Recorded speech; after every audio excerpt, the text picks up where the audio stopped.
Charge में लगाएंगे तो वो वहीं से स्टार्ट होगा। हाँ कि ना?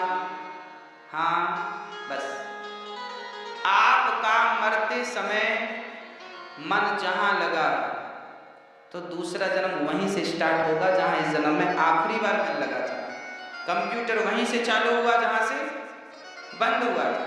बस ईश्वर भी यही है, आपका मनी राम मन आखिरी समय जहां है, गति वही है, अंत्ययामति सागत। इसलिए मरते समय मन को सबसे हटा लो, लैपटॉप बंद हो उसके पहले काम धाम पूरा करके सेव कर लो फाइल और अपने गैलरी में आ जाओ, बढ़िया बाहर आ जाओ। हाँ, ताकि वहां से आप फिर किसी भी फंक्शन में जा सकते हैं। आप भी मरने के पहले सब वापसी कर लीजिएगा, पत्नी से मन हटा लीजिएगा, गुरु जी की वीडियो को लाइक सबसे करें, बिल्कुल शेयर करें, सब्सक्राइब करें, ताकि आपका कमेंट में राधे राधे लिखना ना और भूलें। यदि मन बेटे में लगा रहा तो लो भैया बेटे के ऊपर मन लगा रहा, फिर तुम किसी के बेटे बन के आओ, फिर तुम झंझट में पड़ो। इसलिए बिल्कुल साइलेंट, मन कहीं ना लगे, बस मरते समय भगवान में मन लगाओ। इसलिए मरते हुए आदमी को गीता सुनवाई जाती है, इसलिए सुनवाई जाती है ताकि गीता के शब्द सुने और उसका यहाँ वहां मन लगा हो तो हट जाए। पर आजकल उल्टा, जब मर जाता है तब गीता सुनवाते हैं। गुरु जी की वीडियो को लाइक करें, शेयर करें, सब्सक्राइब करें। राधे राधे। मरने के पहले गीता इसलिए सुनवाई जाती है कि यहाँ वहां से मन हट जाए। भरत जैसे ज्ञानी का मन लगा तो भरत जैसे ज्ञानी को मृग बन के आना पड़ा।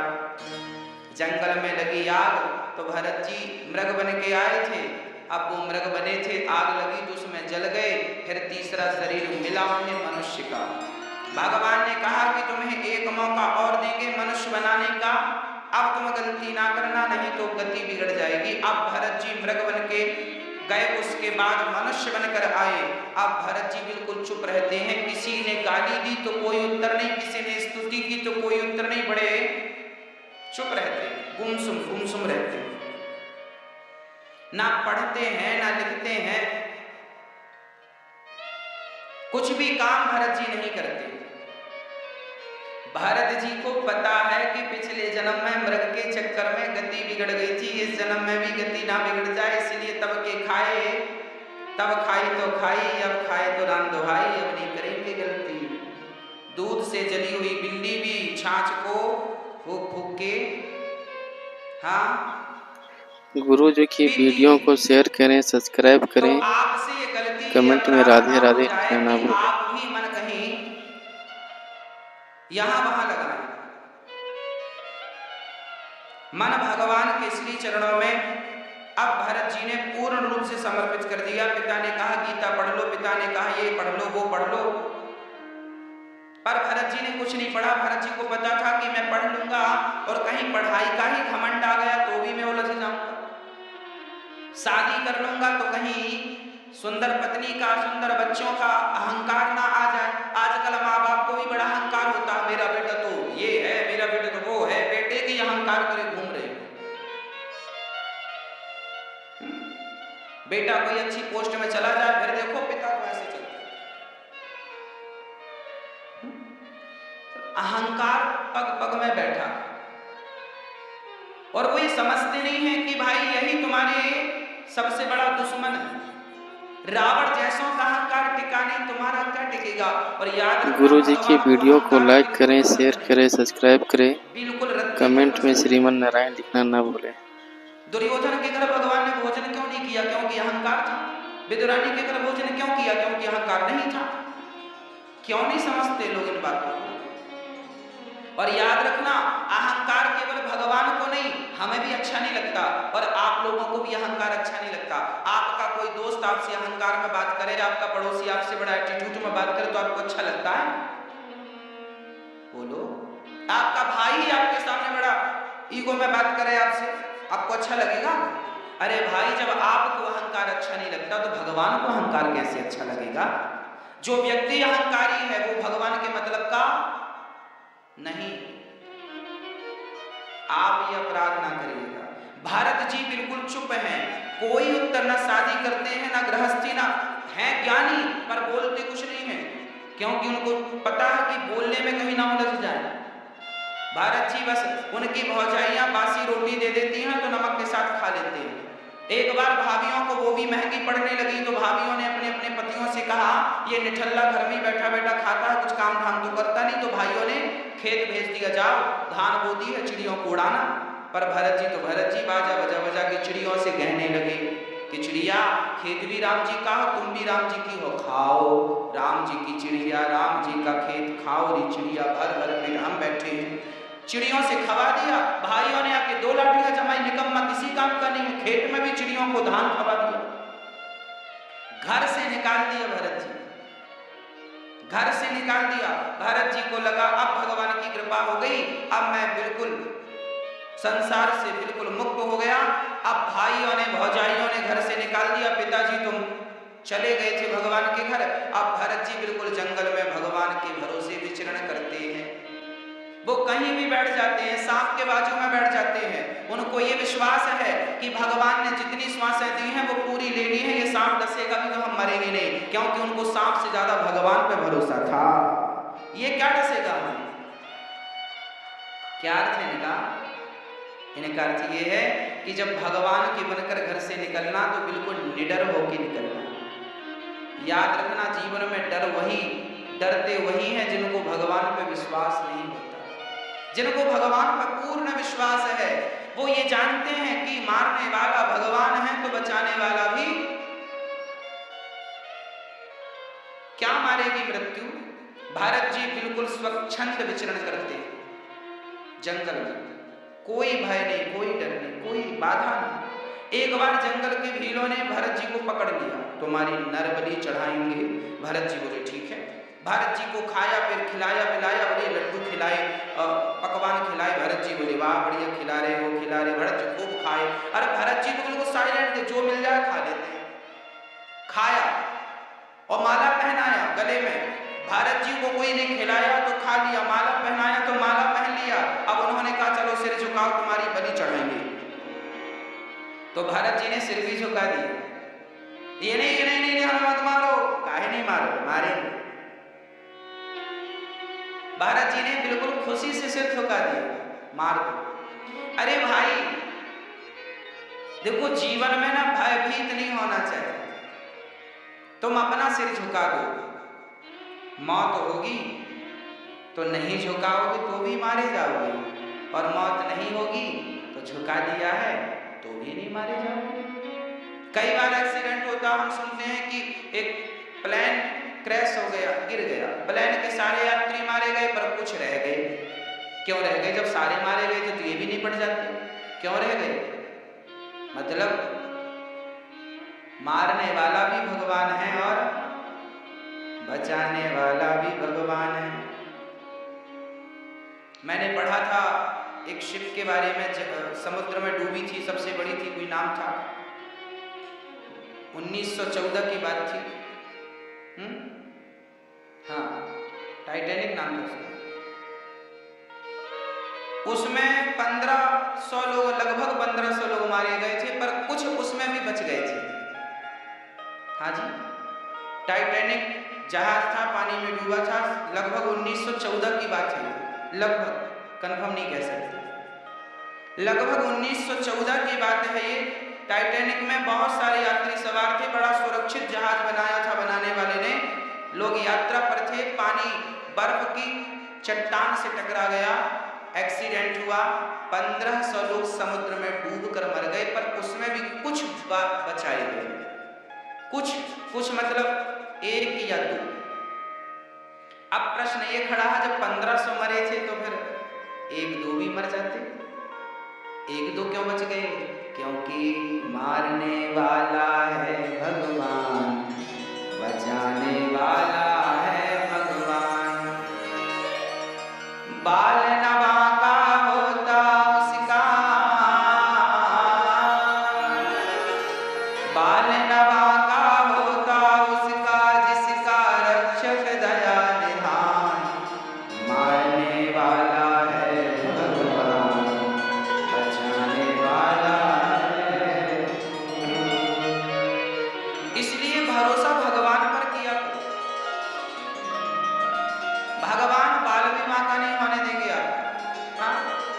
भक्तों अब क्या हुआ? श्री भरत जी ने सिर झुका लिया और उन्होंने तलवार मारनी चाहिए तो भद्रकाली जो खड़ी थी वो प्रकट हो गई। मेरे भक्त को मार रहे हो? भद्रकाली ने प्रकट होकर उन्हीं दुष्टों को मार दिया और भरत जी के जीवन की रक्षा कर ली। जीवन में जब आपके प्राणों की कोई रक्षा करता है तो आप ये ना सोचा करो कि फला व्यक्ति ने मेरी रक्षा की, आप ये कहा करो कि परमात्मा ने ही इस रूप में मेरी रक्षा की है। परमात्मा ही जीवन दाता है, वही किसी ना किसी रूप में आकर हमारे जीवन को बचाते हैं। इसलिए सबसे अधिक भरोसा भगवान पे करना सीखो।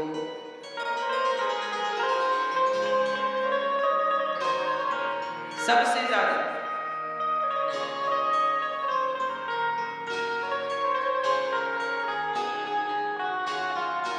भगवान ही सब कुछ कर रहे हैं। रचा है सृष्टि को जिस प्रभु ने,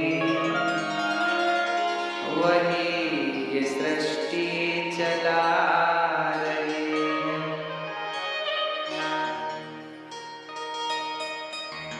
जो पेड़ हमने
बाजार भेजा है, तो बेटा बाजार से लौट के कहाँ आएगा?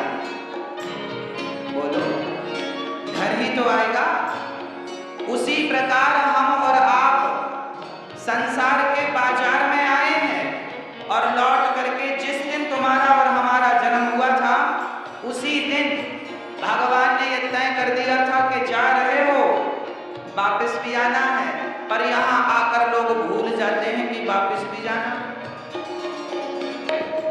जिन्होंने भेजा जगत में जाना, जिन्होंने भेजा जगत में जाना, तय कर दिया लौट के फिर से आना, तय कर दिया लौट के फिर से आना। जो भेजने वाले हैं यहाँ पर, जो भेजने वाले हैं यहाँ पर, जो भेजने वाले हैं यहाँ पर, वही फिर वापस बुला रहे हैं। रचा है सृष्टि को जिस प्रभु ने, वही सृष्टि चला रहे हैं।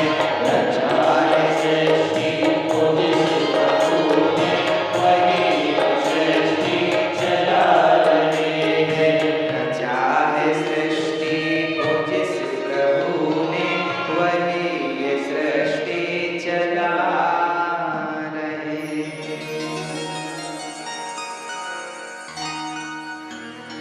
इसी धरा से शरीर पाए, इसी धरा में फिर ये समाए। है सत्य नियम यही धरा,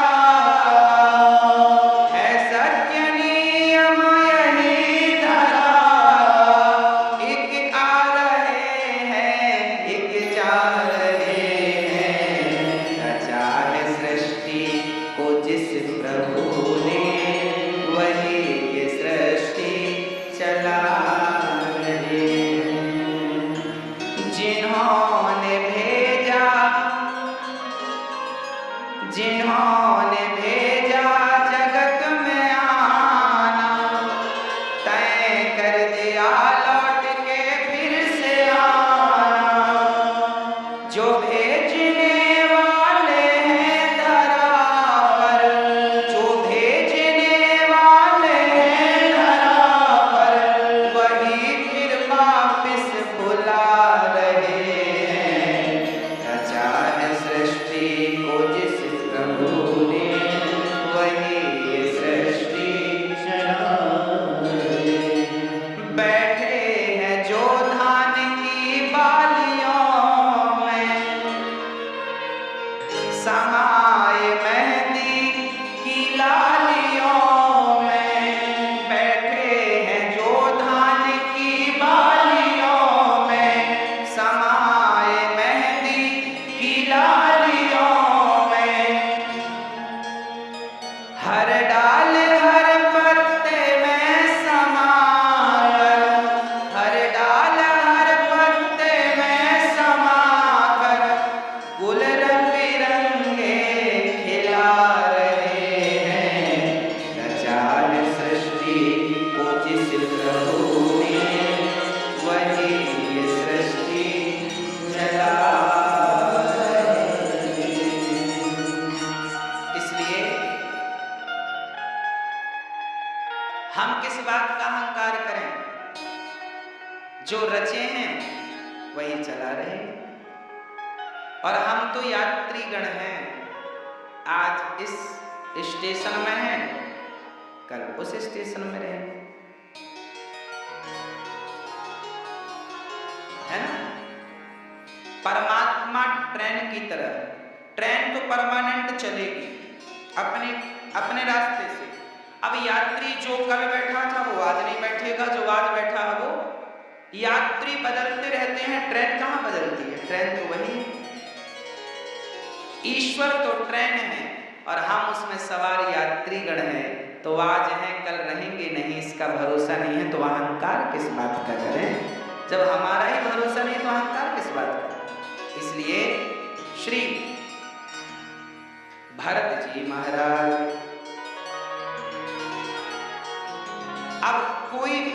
उत्तर नहीं। तभी वहां से सिंधु सौवीर देश का राजा पालकी पर चढ़ के चला और एक कहार बीमार पड़ गया, तो भरत जी को कहार बनाकर लगा दिया। अब भरत जी कहार बन के चल रहे हैं, रास्ते में चींटी थी, भरत जी को लगा पांव रख दूंगा मर जाएगी, तो भरत जी छलांग लगाते हैं। अच्छा, भरत जी के कंधे पर रघुगण की पालकी, सिंधु सौवीर देश का एक राजा था, बड़ा अहंकारी था, कपिल देव जी के पास जा रहा था। आज कपिल भगवान के आश्रम में पहुंचे, उसके पहले भरत जी से भेंट हो गई और भरत जी को पालकी कंधे पे रख के चलनी पड़ी। ये राजा रघुगण वही है, पिछले जन्म का मृग इस जन्म में राजा बन के आया, क्योंकि उस मृग को संत की संगत मिल गई ना। देखिए क्या हुआ, भारत का मन एक मृग में लगा था कि नहीं, तो भारत जी का मन लगा था उस मृग में, तो भारत जी तो बन गए मृग, और उस मृग का मन लग गया था भारत जी में, तो वो मृग बन गया राजा रघुगण जो सत्संग करने जा रहा।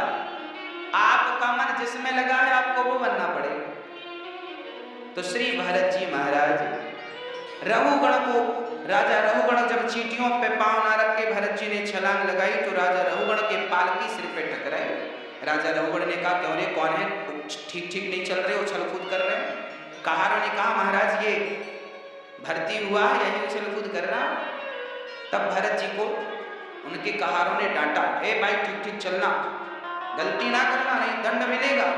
अब की बार भरत जी ने देखा फिर चींटियां हैं, तो भरत जी ने फिर छलांग लगाई, और ऐसी छलांग लगी कि राजा रघुगण के मस्तक से रक्त गिरने लगा, रक्त की धार। अब तो पर्दा हटाकर राजा रघुगण आग बबूला हो गया। मूर्खो, जानते नहीं मैं कौन हूं, कौन है? कहारों ने कहा, महाराज ये है। अब रघुगण का पूरा गुस्सा भरत जी पर फूट पड़ा, बहुत डांट लगाई, बड़ा दुबला पतला, मेरा भार नहीं उठा सकता, राजा हूं मैं, अभी तुझे मौत के घाट उतार दूंगा, मृत्यु दंड दूंगा। भरत जी चुपचाप उसकी सारी डांट सुन रहे थे। मैया जी, दुष्टों के मुंह नहीं लगना चाहिए, गाली जो आपको दे उनके मुंह लगोगे। भारत जी संत थे, चाहते तो श्राप दे के भस्म कर सकते थे, मुझे गाली देता, तपस्या का बल था इनके पास, पर नहीं। कुत्ता आपको काटता है तो आपको कुत्ते को नहीं काट लेते, आप तो इंजेक्शन लगा के अपना इलाज करते हैं, और आपने भी उसे काट दिया, तो फिर उसमें और तुम में अंतर क्या रहा? श्री भरत जी महाराज आज चुपचाप हैं, और आज भरत जी ने राजा रघुगण से कहा, वयोदितं व्यक्तमविप्रलब्धं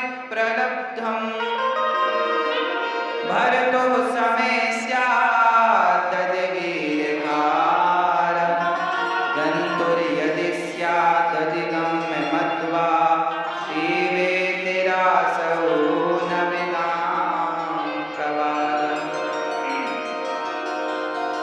आज रघुगण ने कहा, तुम बहुत दुबले पतले हो। भरत जी मोटे ताजे थे तो व्यंग कर रहा है, बड़े दुबले हो, हमें उठा नहीं पा रहे। तब भरत जी ने जवाब दिया, राजन देखिए, भार तो शरीर में होता है, मोटा पतला शरीर हो सकता है, आत्मा नहीं हो सकती, आत्मा तो एक जैसी है। इसलिए आप जानते नहीं हैं, आप शरीर को आत्मा समझ बैठे हैं, आप डांट किसे रहे हैं? अच्छा, आप किसी को डांटते हैं तो किसे डांटते हैं? फलाने व्यक्ति को, फलाने व्यक्ति को आप डांट रहे हैं, तो भाई ये तो बताओ कि वो है कौन? तुम जिसे डांट रहे, तुम शरीर को डांट रहे हो कि आत्मा को? सर देखिए, शरीर अलग है, आत्मा बिल्कुल अलग है। शरीर और आत्मा वैसे ही अलग अलग हैं जैसे मोबाइल और सिम दोनों अलग अलग हैं। मोबाइल अलग, सिम अलग, पर दोनों एक दूसरे के पूरक हैं। जब तक सिम मोबाइल में ना पड़े तो मोबाइल किसी काम का नहीं, और सिम को मोबाइल ना मिले तो सिम भी अकेले किसी काम की नहीं। दोनों हैं अलग, पर हैं एक दूसरे के पूरक।